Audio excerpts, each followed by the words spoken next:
फुल luxury shock up bike Katraj में आई है, एकदम टकाटक।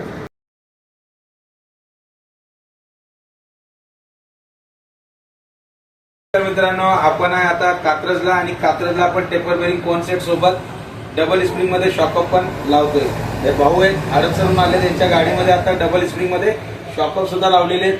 काय फिलिंग आहे भाऊंनाच विचारूया। आता एकदम छान वाटतंय, छान फिलिंग येते आणि सस्पेन्शन छान वाटतंय। म्हणजे आता तुमच्या ग्रुपच्या सगळ्या गाड्या आपल्याकडेच 100%। तर कात्रजला भाऊ तुमच्या इथं हे आपल्या आयास भाई आहे आणि डिलक्स शॉकअप करून इथं शॉप ओपन केलेली आहे। जर तुम्हाला कॉन्सेप्ट लावायचा असेल तर कॉन्सेप्ट तुम्हाला 5 प्रकारचे कॉन्सेप्ट भेटणार आहे आपल्याकडे। किती 5 प्रकारचे। ज्या भावांकडे टू स्टॉक गाडी 2014चा आधीचा मॉडेल असेल त्यांच्यासाठी पण कॉन्सेप्ट अवेलेबल आहे आणि ज्या भावांची 14 नंतर ते 25 पर्यंत आहेत त्या गाड्यांसाठी पण कॉन्सेप्ट अवेलेबल आहेत। हे कॉन्सेप्ट तुम्ही पाहू शकता TVS वाल्यांसाठी आहे, फक्त TVS। आणि हा तुमचा आहे वायडर, एक्स वायडरचा पण पीस आपल्याकडे आणि हा आहे FF प्याजो। तर भावांनो दिलेल्या नंबरवर संपर्क करा आणि आजच आपल्या गाडीला कॉन्सेप्ट लावून घ्या।